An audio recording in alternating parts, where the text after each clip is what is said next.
nasangkot po or nasali ang mga sundalo natin sa ginawang operasyon ng ICC investigators sa Pilipinas. Unang dumating ang mga ICC investigators sa Pilipinas noong December of 2023.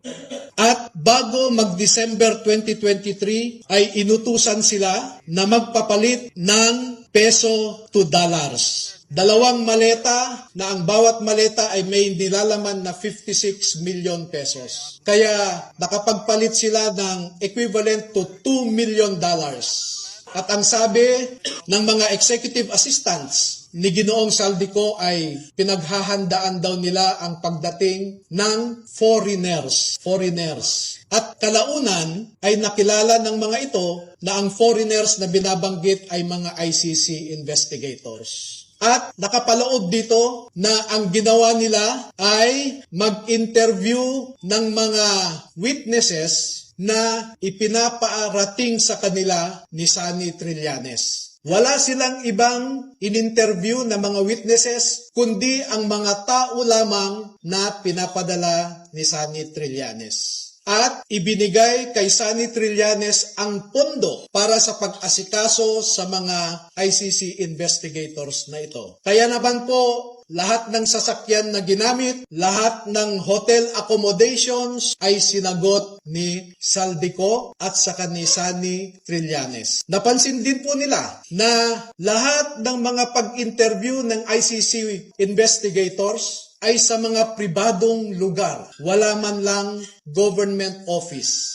At makikita po ninyo ang madalas na pag-deliver nila ng mali-maleta at minsan mga paper bags naman na mga pera patungo sa mga nag-aalaga sa ICC investigators. Lahat ng pagkain nila, lahat ng ginamit nilang sasakyan, lahat ng hotel, lahat ng mga condominium units ay sinagot ng grupo ni Sunny Trillanes at saka ni Saldico. At bilang isang abogado po ay nababahala ako dito.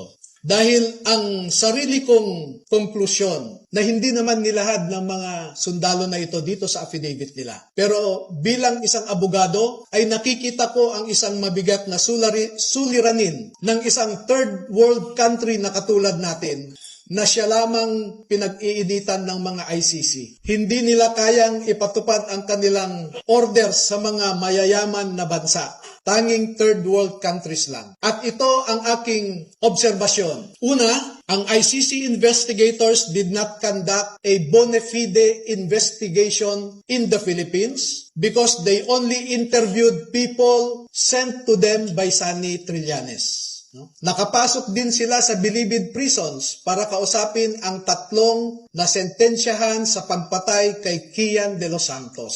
Meron din silang kinausap na mga di umano ay EJK victims' families sa bahay Kalinga ni Father Flavie Villanueva. At lahat ng gastos ni Father Flavie Villanueva ay sagot ni Saldico. Number 2, dahil December 2023 lang unang pumunta ang ICC investigators sa Pilipinas, ay hindi nakakaduda that the ICC investigators manufactured the existence of ICC jurisdiction in the Philippines because the residual jurisdiction of ICC ended in March of 2019 or 1 year after the Philippines deposited its articles of withdrawal in the United Nations. Number 4, the ICC investigators themselves committed graft and corruption. Dahil bakit hinayaan nilang lahat ng sasakyan, lahat ng pagkain, lahat ng accommodations nila ay sinagot ng mga tao na kilala naman nila na kalaban ng kanilang iniimbestigahan. At panglima, ang mandato ng ICC ay di umano protektahan ang human rights ng mga tao. Pero bakit hindi sila nagbigay o nirespeto ang human rights ng isang tao na kanilang iniimbestigahan sa pamamagitan sana ng pag-imbestiga ng mga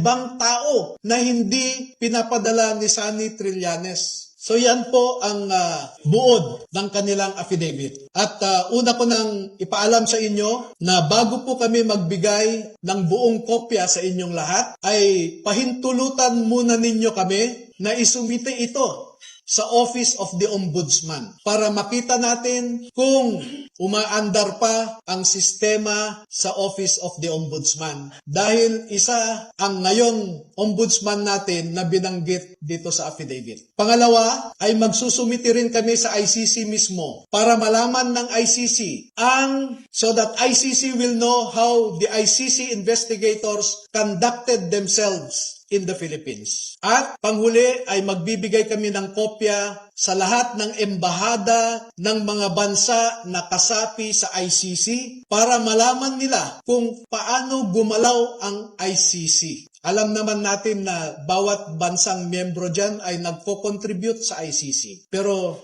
katulad ng kino-contribute nila, ang mga litrato na naipakita ko sa inyo ay makikita ninyo kung saan pumupunta ang ating mga buwis. Now you know where our taxes go.